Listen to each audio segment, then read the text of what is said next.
Hello friends, ये सेबी का finance syllabus और लास्ट वीडियो में हमने फाइनेंस कमीशन कवर किया था। अब इस वीडियो में हम physical policy and physical responsibility and budget management act which is FRBM act cover करेंगे। फ्रेंड्स, ये टॉपिक्स आरबीआई के फाइनेंस सिलेबस में भी पाए गए हैं और उन टॉपिक पे हमने ऑलरेडी वीडियो बनाए हैं। सो उन्हीं वीडियोस को हम यहाँ देखेंगे। अगर आपने ये टॉपिक अफेयर्समैन आरबीआई के यूट्यूब चैनल से कवर किए हैं तो यहाँ आपका रिवीजन हो जाएगा। सो चलिए स्टार्ट करते हैं। सबसे पहले फिस्कल पॉलिसी क्या होता है समझते हैं। सिंपल वर्ड्स में फिस्कल पॉलिसी एक गवर्नमेंट की काम करने की पॉलिसी होती है जिससे वो इकोनॉमी को कंट्रोल कर सके। अब यहाँ गवर्नमेंट का काम बहुत सिंपल है। वो इकोनॉमी से पैसे लेती है जैसे कि टैक्स वगैरह जिसे हम रिसीव्स बोलते हैं, और इंफ्रास्ट्रक्चर बनाने में वगैरह स्पेंड करती है जिसे हम एक्सपेंडिचर बोलते हैं। अब कुछ लोगों को लग रहा होगा कि गवर्नमेंट के इतने से काम करने से पूरी इकोनॉमी को कैसे कंट्रोल कर सकती है। तो आइए मैं आपको एक सिंपल एग्जांपल से समझाता हूँ कि गवर्नमेंट इकोनॉमी को कैसे चेंज कर सकती है। सिंपली सोचो कि गवर्नमेंट इकोनॉमी में सैलरीड एम्प्लॉयज को टैक्स कर रही है और उस पैसे का यूज करके इंफ्रास्ट्रक्चर बना रही है। अब सोचो कि गवर्नमेंट नॉर्मली जितना सैलरीड एम्प्लॉय को टैक्स कर रही थी उससे थोड़ा ज्यादा टैक्स करने लग गई, तो इससे क्या होगा? इससे सैलरीड एम्प्लॉयज की जेब में कम पैसा रहेगा। उसकी वजह से वो बाजार में जाकर शॉपिंग नहीं करेंगे या कार और घर नहीं खरीद पाएंगे, जिसके वजह से हमारे आगे बिजनेस नहीं चलेंगे और उन्हें लॉस होगा और वो इकोनॉमी में इन्वेस्ट नहीं कर पाएंगे, और इन सब कारणों की वजह से इकोनॉमी क्रैश हो जाएगी। समझ गए? बस इनकम टैक्स बढ़ाने से इकोनॉमी कैसे गिर गई। इसी तरह का और एक एग्जांपल लेते हैं। अब सोचो कि गवर्नमेंट इंफ्रास्ट्रक्चर में कम स्पेंड करना शुरू कर रहा है, तो इससे क्या होगा? इससे कॉन्ट्रैक्टर लोगों को जॉब नहीं मिलेंगे और उसकी वजह से लेबर लोग अनएम्प्लॉयड रहेंगे या उन्हें सैलरी कम मिलेगी। अब उनके हाथ में पैसा ना होने की वजह से वो भी शॉपिंग नहीं करेंगे, ना कार या घर खरीद पाएंगे, जिससे बिजनेसेस को लॉस होगा और इकोनॉमी फिर से गिर जाएगी। समझ गए कि किस तरह से इंफ्रास्ट्रक्चर में कम खर्चा करने से इकोनॉमी को इफेक्ट हुआ। सो इस तरह गवर्नमेंट अपने रिसिप्ट्स और एक्सपेंडिचर को कंट्रोल करके इकोनॉमी को कंट्रोल करती है। जब वो इकोनॉमी से रिसिप्ट ज़्यादा लेती है तो इकोनॉमी गिर जाती है, और जब इकोनॉमी से रिसिप्ट कम लेती है तो इकोनॉमी बढ़ जाती है। उसी तरह जब गवर्नमेंट एक्सपेंडिचर बढ़ा देती है तो इकोनॉमी बढ़ती है, और जब एक्सपेंडिचर कम करती है तो इकोनॉमी गिर जाती है। सो समझ गए फिस्कल पॉलिसी का concept. So fiscal policy is the use of government receipt collection, mainly taxes, but also non-tax revenues such as disinvestment or loans and expenditure that is spending to influence the economy. अब हम देखते हैं कि government के fiscal policy के objectives क्या होते हैं। सबसे पहला तो गवर्नमेंट का ऑब्जेक्टिव है इकोनॉमिक ग्रोथ। अगर इकोनॉमी का ग्रोथ अच्छा है तो ही हम गवर्नमेंट को सक्सेसफुल बोलते हैं, इसलिए ग्रोथ सबसे पहली प्रायोरिटी है। So it helps to maintain the economy's growth rate so that certain economic goals can be achieved. अब ग्रोथ मिलने के साथ फिस्कल पॉलिसी का नेक्स्ट ऑब्जेक्टिव है एम्प्लॉयमेंट, क्योंकि अगर लोगों के पास जॉब ही नहीं रही तो फिर इकोनॉमी को ग्रो करने के लिए लोग खर्चा कहाँ से करेंगे? लोगों के हाथ पैसा रहेगा तभी तो इकोनॉमी बढ़ेगी। इसलिए गवर्नमेंट अपने फिस्कल पॉलिसी से ट्राई करती है कि ज़्यादा से ज़्यादा लोगों को जॉब मिले। So it aims to achieve full employment or near full employment as a tool to recover from low economic activity. अब गवर्नमेंट सबको जॉब देने को तो रेडी है, लेकिन ऐसा भी ना हो जाए कि लोगों के पास ज्यादा पैसा आ जाए और चीजों के प्राइस बहुत बढ़ जाए। इसलिए गवर्नमेंट अपने फिस्कल पॉलिसी से ट्राई करती है कि इकोनॉमी में प्राइस स्टेबिलिटी रहे। So it controls the price level in the country so that when the inflation is too high prices can be regulated. अब फ्रेंड्स, फिस्कल पॉलिसी के objective देखने के बाद हम देखते हैं कि फिस्कल पॉलिसी के टाइप क्या हो सकते हैं। सो यहाँ फिस्कल पॉलिसी के 3 टाइप्स है। एक है फिस्कल न्यूट्रल पॉलिसी, दूसरा है कॉन्ट्रैक्शनरी फिस्कल पॉलिसी, और थर्ड है एक्सपेंशनरी फिस्कल पॉलिसी। ये कंसेप्ट बहुत सिंपल है, हम इसे एक एक करके देखते हैं। सबसे पहला है फिस्कल न्यूट्रल पॉलिसी। डायग्राम से ही आपको समझ रहा होगा कि यहाँ टैक्सेशन और गवर्नमेंट स्पेंडिंग को 50-50% लिया है। मतलब जितना पैसा गवर्नमेंट के पास टैक्स से आता है उतना ही पैसा गवर्नमेंट इंफ्रास्ट्रक्चर में स्पेंड करती है। Okay, so fiscal neutral policy is where the government brings in enough taxation to pay for its expenditures. In other words, government spending equals taxation. Next है कॉन्ट्रैक्शनरी फिस्कल पॉलिसी। यहाँ diagram से आपको समझ रहा होगा कि गवर्नमेंट टैक्स ज्यादा लगाती है और खुद कम स्पेंड करती है। अब आप सोच रहे होगे कि इससे तो इकोनॉमी गिरने का खतरा है। बिल्कुल सही सोच रहे हो। यहाँ इकोनॉमी कॉन्ट्रैक्ट होती है, इसलिए इसे हम कॉन्ट्रैक्शनरी फिस्कल पॉलिसी बोलते हैं। लेकिन गवर्नमेंट ऐसा करती क्यों है? गवर्नमेंट ऐसा बहुत रेयर केसेस में करती है, जहाँ उन्हें इकोनॉमी से ज़्यादा इन्फ्लेशन की फिक्र हो।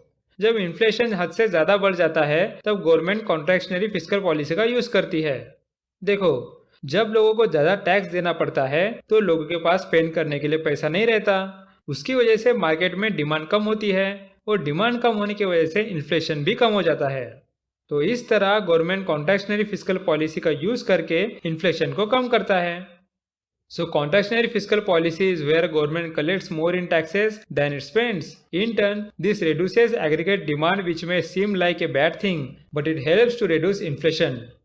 Next है expansionary fiscal policy. यहाँ गवर्नमेंट लोगों पर टैक्स कम लगाती है और खुद ज़्यादा स्पेंड करती है। और अब इसमें तो कोई डाउट नहीं होगा कि इसकी वजह से इकोनॉमी ग्रो करती है या फिर एक्सपांड करती है, इसलिए हम इसे एक्सपेंशनरी पॉलिसी बोलते हैं। So expansionary fiscal policy is where the government spends more than it takes in through taxes. This may involve a reduction in taxes, an increase in spending, or a mixture of both to ultimately boost prosperity and economic growth.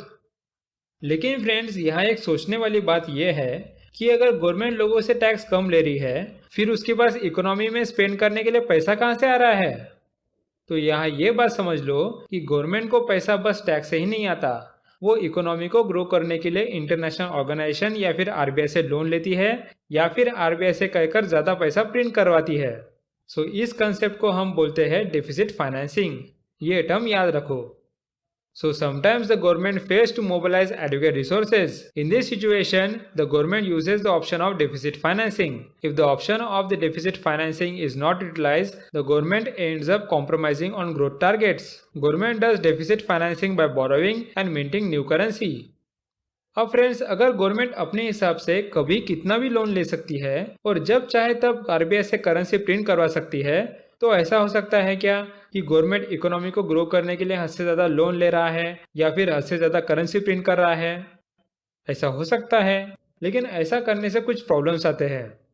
सोचो कि government ने अपने हिसाब से billions of dollar का loan ले लिया, जिससे इकोनॉमी बहुत अच्छी चले। लेकिन ये भी देखो कि उसका प्रिंसिपल और इंटरेस्ट कौन पे करेगा? अभी की गवर्नमेंट तो इकोनॉमी ग्रो करके फेमस हो जाएगी, लेकिन इस लोन का प्रिंसिपल और इंटरेस्ट हमारे फ्यूचर जनरेशन्स को पे करना होगा। तो ये तो उन पर नाइंसाफी है। ऐसे गवर्नमेंट ने अपना बर्डन फ्यूचर जनरेशन पे नहीं डालना चाहिए। और एक चीज सोचो कि अगर गवर्नमेंट ने लोन लेकर इकोनॉमी में बहुत पैसा डाल दिया और मन चाहे उतना करेंसी प्रिंट कर दिया, तो इकोनॉमी में लोगों के पास बहुत पैसा आ जाएगा और डिमांड बढ़ जाएगी, जिसकी वजह से मार्केट में प्राइसेस भी बढ़ जाएंगे। अब सोचो कि एक साल कोई प्रोडक्ट 100 रुपीज़ में आ रहा है और अगले साल वही प्रोडक्ट 200 रुपीज़ में आ रहा है, तो मिडिल क्लास या गरीब लोगों का क्या होगा? उनमें कितना बर्डन आ जाएगा। सो ये बहुत ज़रूरी है कि गवर्नमेंट ऐसी गलती ना करे और फिस्कल पॉलिसी यूज़ करने का अच्छा डिसिप्लिन रखे। तो इस डिसिप्लिन को मेंटेन करने के लिए लाया गया था FRBM एक्ट 2003, जहाँ गवर्नमेंट में रिस्पॉन्सिबिलिटी लाई गई थी कि उन्हें फिस्कल डेफिसिट को बढ़ाने नहीं देना है। So the Fiscal Responsibility and Budget Management Act 2003, that is FRBMA, is an act of the Parliament of India to institutionalize financial discipline, reduce India's fiscal deficit, improve macroeconomic management and overall management of the public funds by moving towards a balanced budget. अब FRBM का act क्यों लाया, ये समझने के बाद हम उसके ऑब्जेक्टिव्स देखते हैं, जो कि मैंने आपको बताई दिए हैं और बहुत सिंपल है। सो इसे मैं बस गो थ्रू करता हूँ। First is reduction of fiscal deficit and revenue deficit. Next is to achieve the intergenerational equity in fiscal management by reducing the debt burden of the future generation. Then achieving long-term macroeconomic stability. Then at last transparency in fiscal operations of the government. Next, जब FRBM act 2003 में निकाला गया था, तब क्या provision लाए गए थे वो भी मैंने नोट डाउन किए हैं। ये अभी इतनी इम्पोर्टेंट नहीं है, क्योंकि यहाँ के ज़्यादातर प्रोविजंस गवर्नमेंट ने अब तक फॉलो नहीं किए हैं। इसलिए अगर आपको इसे पढ़ना है तो वीडियो पॉज करके एक बार पढ़ लो। अब जब ये प्रोविजंस गवर्नमेंट फॉलो नहीं कर पाई, तो उसने NK सिंह को एक कमेटी बिठाने को लगाया और उन्हें फ्यूचर के लिए गवर्नमेंट को फिस्कल डेफिसिट के लिए टारगेट देने को बताया। तो कमेटी होने के बाद NK सिंह ने बताया कि गवर्नमेंट ने 2020 में 3% फिस्कल डेफिसिट रखना होगा उसके बाद 2021 में उसे कम करके 2.8% लाना होगा और आखिरी में 2023 में 2.3% तक लाना होगा। ऐसा टारगेट एनके सिंह ने गवर्नमेंट को FRBM एक्ट के तहत दिया। The NK Singh committee that was set up in 2016 to review the FRBM Act recommended that the government must target a fiscal deficit of 3% of the GDP in the years up to March 31st, 2020. Subsequently cut it to 2.8% in 2020-21 and to 2.5% by 2023. Friends, यहाँ हमारा fiscal policy और FRBM act cover हो गया।